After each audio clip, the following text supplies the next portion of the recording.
नमस्कार, नवीन व्हिडिओमध्ये तुम्हा सर्वांचं खूप खूप स्वागत करते। आज आपण किचन सिंकमध्ये मिरची पावडर टाकल्यानंतरचे काय फायदे आहे हे तर बघणारच आहोत, पण त्याचबरोबर काही महत्त्वाच्या युजफुल टिप्स आणि ट्रिक्स देखील मी तुमच्यासोबत शेअर करणार आहे, ज्या की तुमच्या रोजच्या कामामध्ये खूप कामी या ठिकाणी येऊ शकतात। त्यामुळे व्हिडिओला शेवटपर्यंत बघा आणि आवडल्यास मित्रपरिवारास शेअर करायला विसरू नका। तर चला सुरुवात करूया व्हिडिओला। या ठिकाणी आपली पहिली महत्त्वाची जी टिप्स आहे ती म्हणजे ब्लाउजसाठी। आता काय होतं की आपण काही साड्या रोज रोज वापरत नाहीत आणि त्यावरची जी ब्लाउज असतात ती अशीच कपाटात ठेवून दिलेली असतात। कालांतराने जास्त दिवस झाले की त्या ब्लाउजच्या ज्या हुक असतात त्यांना गंज लागतो आणि तुमच्या देखील अशा भरपूर ज्या साड्या असतात ज्या की तुम्ही रोज रोज वापरत नाहीत, अशा 1-2 वर्षाच्या ज्या साड्या असतात त्यांना गंज लागलेला तुम्हाला नक्की बघायला मिळेल।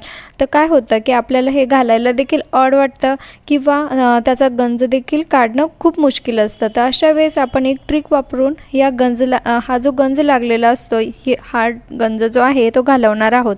शक्यतो ब्राला देखील हा गंज लागलेला आपल्याला बघायला मिळतो।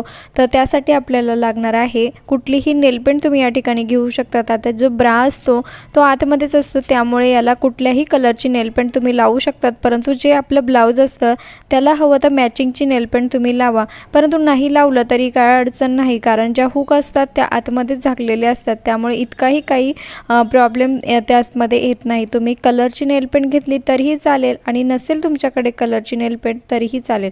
आता बघू शकता ज्या ठिकाणी आपला जो हुक जी आहे गंजलेली आहे त्या ठिकाणी आपल्याला ही नेलपेंट लावायची आहे। आपल्याला दिसायला देखील छान वाटेल आणि कोणाला कळणार देखील नाही का हा ब्लाउज याची जी हुक आहे ती खराब झालेली आहे आणि यानंतर त्या जागेवर पुन्हा कधीच गंज देखील लागत नाहीत। नक्की ट्राय करून बघा। आणि आपण जे नेलपेंट लावणार आहोत ती अशी असते, नेलपेंट धुतली तरी लवकर निघत नाहीत आणि कपड्यांना किंवा लोखंडावरती जर लावली तर ती पूर्ण पॅक चिटकून राहते, लवकर धुतल्यानंतर देखील निघत नाहीत। नक्की ट्राय करून बघा। आय होप की तुम्हाला ही ट्रिक आवडली असेल। आता गंज का लागतो ते 2 कारणं असू शकतात। एक तर आपण रोज रोज ब्लाउज जे आहे ते वापरत नाही, ठेवून दिलेले असतात, त्यामुळे देखील त्याला गंज लागतो, किंवा रोजच्या पाण्यामुळे पाण्याच्या संपर्कात आल्यामुळे देखील याला गंज लागू शकतो। अशी 2 कारणे या गंज लागण्यासाठी होऊ शकतात। बघू शकतात तुम्ही नक्की ही ट्रिक ट्राय करून बघा। त्यानंतरची आपली दुसरी आणि महत्त्वाची जी टिप्स होणार आहे ती म्हणजे पेनसाठी। आता प्रत्येक घरामध्ये काय असतं, लहान मुलं असतातच आणि लहान मुलं पेन म्हटलं की खूप हट्ट करतात। पेन घेतला की ते इकडे तिकडे आपल्या घरातल्या फर्निचरवरती किंवा त्यांच्या हातावरती असे पेनाचे डाग करून घेतात आणि जे की काढायला गेलं की ते निघत देखील नाही, किंवा लहान मुलांची जी स्किन असते खूप सेन्सिटिव्ह असते, तिला आपण घासू देखील शकत नाही। तर अशा वेळेस हे पेनाचे डाग अगदी सोप्या पद्धतीने कसे काढायचे ते आज आपण बघणार आहोत। आणि हो, जे कोणी चॅनलवरती नवीन असाल त्यांनी प्लीज चॅनलला सबस्क्राईब करा, कारण मी नेहमीच असे युजफुल व्हिडिओ घेऊन येत असते।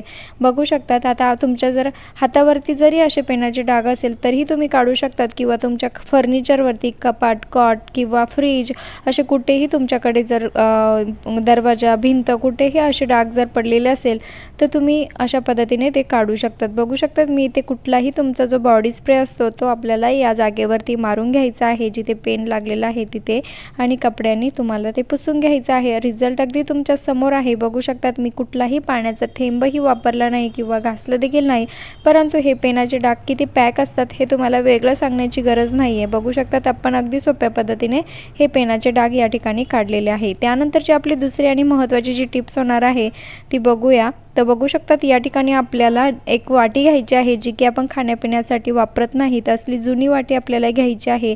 त्यामध्ये मी टाकलेला आहे खाण्याचा गोड सोडा जो असतो, खाण्याचा सोडा या ठिकाणी आपल्याला ॲड करायचा आहे 1 चमचा। त्यानंतर मी त्याच वाटीमध्ये 1 चमचा मिरची पावडर जी असते, आपली लाल तिखट जो असतो तो या ठिकाणी ॲड केलेला आहे। बघू शकतात आता याचा फायदा आपल्या रोजच्या कामामध्ये खूप कामी येणार आहे। तो कसा ते मी तुम्हाला पुढे सांगणारच आहे, परंतु तुम्ही कुठल्या गावातून किंवा शहरातून माझा व्हिडिओ बघत आहात ते मला कमेंट्स करून नक्की कळवा, जेणेकरून मला कळेल की माझा व्हिडिओ कुठे कुठे पोहोचला ते। त्यानंतर आपल्याला घ्यायची आहे एक जी डांबर गोळी असते तिची पावडर मी या ठिकाणी करून घेतली आहे। बघू शकतात आणि 1 चमचाच ही पावडर या ठिकाणी बनलेली आहे।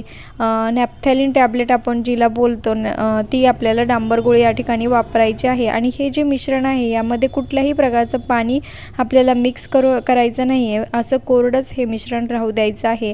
त्यानंतर झोपण्याच्या आधी आपल्याला ही प्रोसेस करायची आहे। तुमचं जे सिंक आपलं किचन सिंक असतं त्यावरती आपल्याला झोपण्याआधी यावरती हे जे पावडर आपण हे मिश्रण बनवलेलं आहे व्यवस्थित टाकून घ्यायचं आहे। त्यानंतर तुम्ही सेम प्रोसेस बेसिंगवरती सुद्धा करायची आहे आणि त्यानंतर कुठल्याही प्रकारचं पाणी आपल्याला यावरती टाकायचं नाही आहे। सकाळीच त्याला व्यवस्थित धुवून घ्यायचं आहे। यामुळे काय होतं की जे कीटक असतात, झुरळ असतात, पाल असतात, पाणी पिण्यासाठी बेसिंगवरती येतात ते बिलकुल येत नाहीत आणि आपल्या घरामध्ये जे बेसिंग घाण होतं ते बिलकुल होणार नाहीत। यामुळे काय होतं की हे जे मिश्रण आहे ते या कीटकांसाठी खूप घातक जे असतं